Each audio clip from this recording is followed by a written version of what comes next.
Exercice 12, deuxième matrice. Donc A, c'est une matrice d'ordre 3, 5.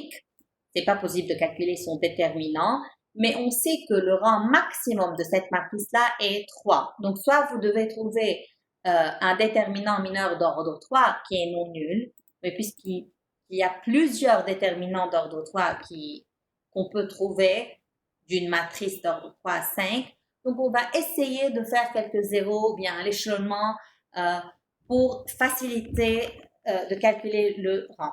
Donc, premièrement, on a décidé d'échanger la ligne 1 avec la ligne L2. Comme ça, le premier pivot est 1.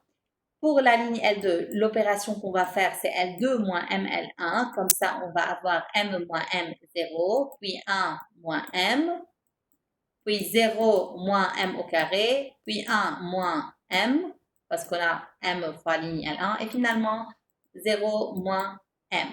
Pour la ligne L3, on remarque qu'on a 1 et 1 et 1, et M. Donc, on fait ligne 3 moins ligne L1, comme ça on aura 0, 0, 0, et puis 2M moins 1 et 1 moins 1 qui est 0. Donc maintenant, c'est facile de savoir quand est-ce que le rang est égal à 3. Donc si 1 moins M et 2 moins M sont différents de 0, alors le rang de A est égal à 3. Donc ça, c'est le cas 1. Si M est différent de 1 et M est différent de 1,5, le rang de A est égal à 3. Donc le cas 2, c'est lorsque M est égal à 1 et le cas 3, c'est lorsque M est égal à 1,5. Donc lorsque M est égal à 1, on remplace, on va avoir 1, 1, 1, 1, 1, première ligne, puis 0, 0, moins 1, 0, moins 1, et finalement 0, 0, 0, 2 moins 1, c'est 1, et puis 0. Donc, on remarque dans cette matrice-là, le rang de A est toujours 3.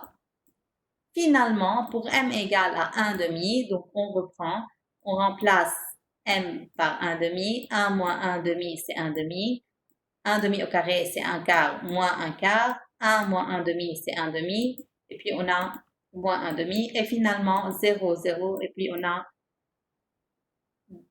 2 fois 1,5 moins 1, c'est 0. Dans cette partie-là, on trouve que le rang de A est égal à 2. Donc, on n'a pas utilisé le déterminant mineur parce qu'on a directement trouvé le rang.